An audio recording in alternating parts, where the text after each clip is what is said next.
In February of 2022, President Joe Biden threatened the Nord Stream pipeline. If Russia invades, that means tanks or troops crossing the border of Ukraine again. Then there will be no longer a Nord Stream 2. We will bring an end to it.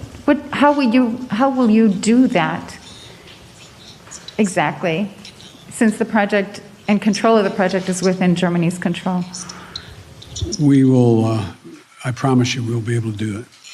1 month later, he was a harbinger for World War III.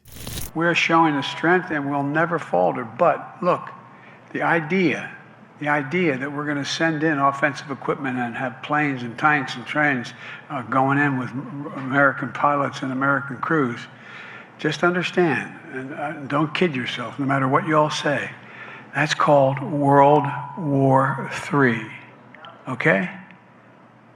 Let's get it straight here, guys. 6 months later, the Nord Stream pipeline was destroyed by NATO forces. NATO forces who overthrew the Ukraine government 10 years ago. NATO forces who have been building bioweapons labs and missile systems along the Russian border for decades. And now, NATO forces are discussing plans to deploy advanced long-range weapons to target deep into Russia, which would most definitely trigger a full-scale war with Russia. Vladimir Putin responded yesterday to this major escalation. He said that this is an attempt at manipulation because it is not about allowing or forbidding the Kiev regime from striking inside Russia. They are already doing that with drones, flying devices, and other means. But when it comes to using AI precision weapons, long-range Western-made ones, that's a completely different story. The point is, and I've already mentioned this, any experts could confirm this, both ours and Western ones, that the Ukrainian army is not capable of launching strikes with modern, high-precision, long-range, Western-made systems. This is only possible with the use of a proprietary system, which Ukraine does not have.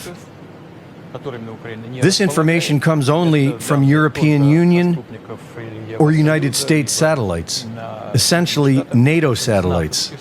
That is the first thing.